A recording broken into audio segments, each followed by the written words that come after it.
Ecoholics. In this video, we'll be understanding the determination of market equilibrium. Under what form of market? Under perfect competition. So, what we will be doing basically, we'll be understanding ki where does the market equilibrium or how does the equilibrium price and equilibrium quantity is determined. Okay, basically what leads to determination of market equilibrium. Okay, so market consists of three elements, but before jumping directly into this, why do we need to understand demand, supply and equilibrium is the question. कि हमें demand, supply और market equilibrium पढ़ने की ज़रूरत क्यों है? ठीक है, बेसिकली मार्केट इक्विलिब्रियम को अगर हम पिक्चर से हटा दें तो what is left? Demand and supply. Okay, so why do we read demand and supply?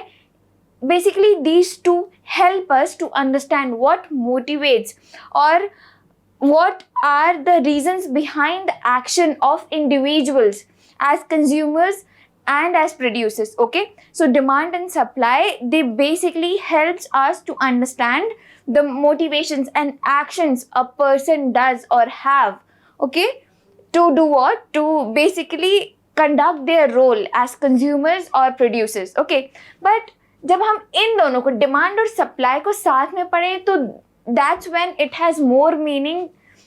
These concepts hold more meaning when they are studied together. But if we read demand and supply together, it holds very less importance because reading these two gives us the market equilibrium. Understanding demand and supply से हम क्या बता सकते हैं कि market equilibrium या जो market है उसमें इक्विलिब्रियम प्राइस और इक्विलिब्रियम क्वांटिटी कैसे डिटरमाइन होगी. ठीक है, आई होप दिस इज क्लियर कि डिमांड एंड सप्लाई हम क्यों पढ़ रहे हैं. बेसिकली हम मार्केट इक्विलिब्रियम तक पहुंचने के लिए डिमांड एंड सप्लाई पढ़ रहे हैं. कूल, ओके, ठीक है. So this is done. Now market consists of three elements. Demand, describing the behavior of consumers in the market. Okay, demand क्या होता है? So demand basically describes the behavior of consumers in the market. First thing, demand कौन करता है? Consumers in the market. So that's about demand. Supply, it describes the firms in the market, describes the firms in the market. Market equilibrium, connecting demand and supply, describing how consumers and producers interact in the market. So demand क्या है? Demand is basically it describes the behavior of consumers in the market.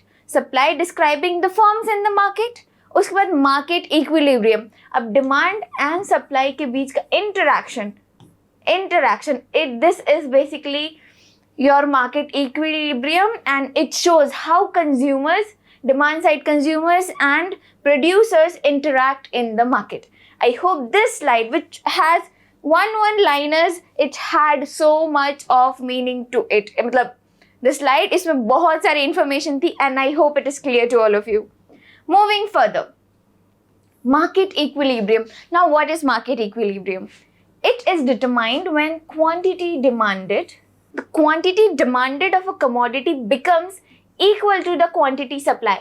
That means quantity demanded of a commodity equals to quantity supply. This is where market equilibrium is determined. Okay, so we'll draw a graph and then we'll understand, but let's understand what is written here first, and with graph I'll explain you more nicely and that time you'll say it was so easy. Okay, that's how you're gonna say. So first thing, it is determined when quantity demanded of a commodity becomes equal to quantity supplied. Done. The price determined corresponding to the market equilibrium is equilibrium price. Okay, इस page when let's draw a tiny graph. Okay, this is your demand and this goes your supply. Price, quantity. ठीक है, this is where your equilibrium is stuck and this price, OP, is your equilibrium price when corresponding to the market equilibrium. Okay, the quantity determined corresponding to the market equilibrium is known as equilibrium quantity. OQ is your equilibrium quantity. Now this I'll explain it more nicely in your subsequent slides, but for now I hope this is clear to all of you. Moving further, this is the schedule. Okay, schedule, इस schedule से basically हमें बहुत सारी चीज़ें एकदम आसानी से समझ में आ जाएंगी. तो here what is written here, I have taken price of chocolate. Okay, this is your market demand of chocolate, market supply of chocolate. Okay, यहाँ पे डिमांड भी आ गया. डिमांड बेसिकली मतलब consumer side, supply firms side. अब यहाँ पे देखते हैं कि एक्सेस डिमांड और एक्सेस सप्लाई, और इन दोनों के साथ साथ इक्विलिब्रियम कहाँ पे स्टक करता है. So basically price of chocolate जब 2 रुपीज़ था तो मार्केट डिमांड कितनी थी, 100. अब यहाँ पे देखो प्राइस कम है तो you know the law of supply, जब प्राइस बढ़ते जाएगा तो सप्लाई बढ़ती जाएगी. अभी प्राइस 2 रुपीज़ है और डिमांड के साथ जस्ट ऑपोजिट है, कम उसका प्राइस है तो उसकी डिमांड ज़्यादा है, तो ये 100 हुआ. Market supply of chocolate 20. यहाँ पे सप्लाई देखो, यहाँ पे minus and plus sign are indicating what, minus sign indicates shortage, minus sign is indicating shortage. 100 था, उसमें से 20 मार्केट सप्लाई है आपका. ओके, तो अभी कितने की, 80 यूनिट्स ऑफ चॉकलेट की शॉर्टेज है. 2 रुपीज़ प्राइस ऑफ चॉकलेट है, market demand of chocolate is 100, market supply of chocolate is 20. तो यहाँ पे सरप्लस हुआ कि शॉर्टेज हुआ. 100 चाहिए था आपको, आपको सिर्फ 20 मिल रहा है. अब बाकी 80 जो है दैट इज योर शॉर्टेज. उसके बाद देखो प्राइस ऑफ चॉकलेट 2 to 4 हो गया, 2 रुपीज़ से 4 रुपीज़ हो गया. मार्केट डिमांड, क्योंकि प्राइस बढ़ गया तो डिमांड क्या हो गई हमारी, 80 हो गई. Market supply of chocolate, price बढ़ रहा है तो यहाँ देखो सप्लाई भी बढ़ गई, और shortage still there is shortage, क्योंकि उतना मेजर डिफरेंस नहीं आया प्राइस में. तो पर 40 यूनिट से तो मतलब इसके पहले तो 20 यहाँ पे देखो कि डिमांड कम हो गई, उसके बाद सप्लाई यहाँ पे बढ़ गई, तो अब शॉर्टेज उसके हिसाब से 40, अभी भी 40 यूनिट्स वी नीड. ओके, उसके बाद प्राइस ऑफ चॉकलेट अगेन थोड़ा बढ़ गया, 4 से 6 हो गया. मार्केट डिमांड ऑफ चॉकलेट कितना हो गया, और कम हो गया. पहले 2 था तो 100 था, 4 था तो 80 हो गया, अब 6 बढ़ गया प्राइस, तो मार्केट डिमांड कितनी हो गई उसकी, 60. ओके, उसके बाद मार्केट सप्लाई बढ़ गया था, मार्केट सप्लाई 60 पे स्टक किया. कोई शॉर्टेज, कोई सप्लाई, कोई शॉर्टेज, कोई सरप्लस है, 60 डिमांड कर रहे थे, 60 उनको मिल गया. कोई सरप्लस, कोई शॉर्टेज है नहीं, तो यहाँ आ गया हमारा 0. This comes here as your 0. Now अब देखो फिर प्राइस बढ़ गया. ओके, डिमांड उसकी और कम हो गई, सप्लाई उसकी और बढ़ गई. अब वहाँ पे plus sign, look at the plus sign here. Plus sign here is indicating surplus. तो सरप्लस कितने का है, क्योंकि डिमांड उतनी नहीं है और सप्लाई आप बढ़ा रहे हैं, तो वहाँ पे देखोगे अगर आप तो 40 हो गया है वो. ठीक है, 40 डिमांड थी, सप्लाई 80 का हुआ, तो यहाँ पे एक्सेस सप्लाई कितना हो गया, 40 यूनिट्स. ठीक है, उसके बाद 10 और प्राइस बढ़ गया है यहाँ पे, मार्केट डिमांड और कम हो गई है, मार्केट सप्लाई ऑफ चॉकलेट और बढ़ गया है. उसके बाद शॉर्टेज सरप्लस क्या होगा, प्राइस बढ़ गया, डिमांड कम हो गई, सप्लाई बढ़ा रहे हैं, तो हम मार्केट में एक्सेस सप्लाई हो गया, तो वहाँ 80 यूनिट्स का excess supply. So this basically is telling you 3 situations जब एक्सेस डिमांड है. ओके, एक्सेस डिमांड कब है, जब आप देखो कि प्राइस कम है वहाँ पे. ठीक है, excess demand is when your price is low, okay, and market demand is more, supply is less, so then there is situation of excess demand. उसके बाद सेकेंड आता है, हम इस टेबल के हिसाब से हमारा second thing equilibrium.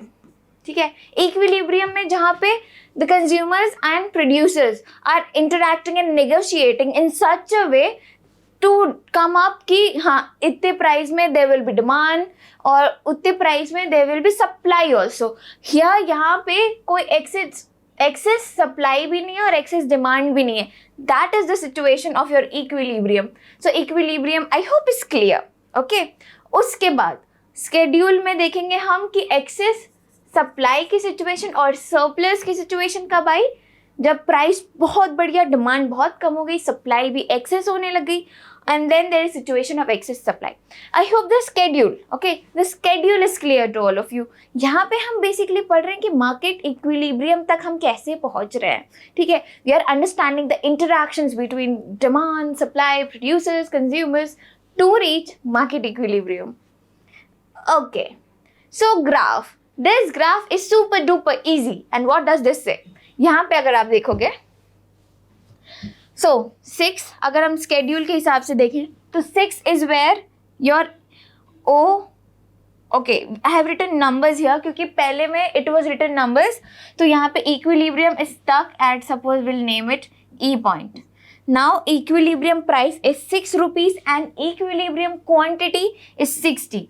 Equilibrium price जो है हमारा, ओके, और पी स्टार भी लिख सकते हैं, पर I write equilibrium price for you to understand. 6 equilibrium quantity, I write Q star 60. So हमारा इक्विलिब्रियम प्राइस और इक्विलिब्रियम क्वांटिटी यहाँ पे हमने डिटरमाइन कर दिया. उसके बाद equilibrium is stuck at point E Q where quantity demanded is equals to your quantity supply. I hope इसका इंटरप्रिटेशन मतलब ई पॉइंट तक का is clear to all of you. Now excess supply की situation कम होगी, this part here.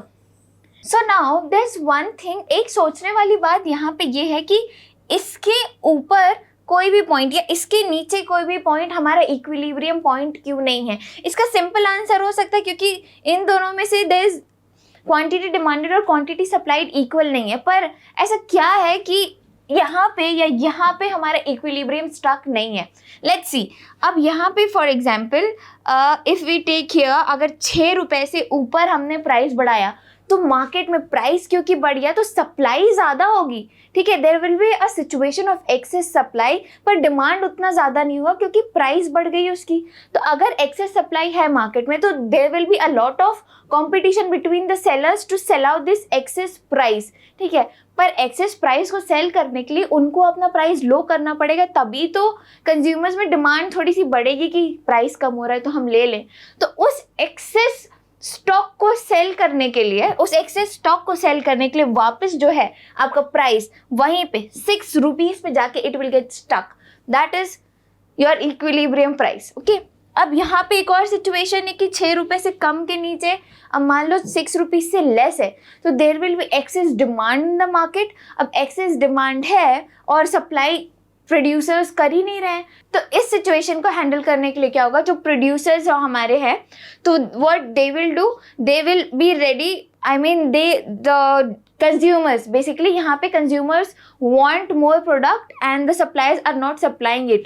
So this situation is of excess demand क्योंकि price is low, so they'll be ready to pay and get the commodity at little slightly higher price also. तो इस वजह से क्या होगा, the equilibrium will be again stuck at 6 क्योंकि यहाँ price बढ़ गया, ठीक है, क्योंकि कंज्यूमर्स को तो डिमांड मतलब प्रोडक्ट चाहिए, ठीक है, पर मार्केट में तो है ही नहीं. अब ये सिचुएशन कैसे हैंडल होगी जब slightly the price will be higher, क्योंकि हमें डिमांड और सप्लाई को इक्वल करना है. ऐसा नहीं कि प्राइस एकदम से बढ़ा दिया अब डिमांड ही खत्म हो गई मार्केट में, ऐसा नहीं होता, ओके. सो अगेन फिर जाके हमारा इक्विलिब्रियम, सेम इक्विलिब्रियम प्राइस 6 पे जाके it gets stuck there, okay. I hope this slide, this teeny mini graph is clear to all of you, where we learned about excess supply, we learned about equilibrium, where does the equilibrium get stuck, we learned about excess demand. Moving further, now important points about market equilibrium under perfect competition. So these are the few points that are important, and everything I bet इसमें जो भी लिखा है you already know, but let's recall it, okay. Let's read it once again so that it gets stuck into your mind, like how the equilibrium has gotten stuck, okay. So each firm is a price taker and industry is a price maker. Cool. यहाँ पे perfect competition के perspective में हम market equilibrium पढ़ रहे हैं, remember, okay. So each firm is a price taker. Firms under perfect competition are price taker. So yes, each firm is a price taker and industry is the price maker. each firms earn only normal profits in the long run. Okay, each firms earn normal profit in the long run. Okay, उसके बाद decisions of consumers and producers in the market are coordinated through flows of prices known as price mechanism. I have already told you the price mechanisms. So the decision of producers and consumers in the market are coordinated through free flow of prices known as price mechanism. Okay, it is assumed that both law of demand and law of supply operate. Obviously, we saw in the schedule that how when the prices were going up, the supply was also increasing, and when the prices were going up, the demand was reducing. Okay, so it is assumed that both law of demand and law of supply operates this. Okay, equilibrium price is the price at which quantity demanded of a commodity is equal to what? Quantity supplied. We know this. उसके बाद equilibrium quantity is the quantity demanded and quantity supplied at equilibrium price. Demand, supply, price, quantity,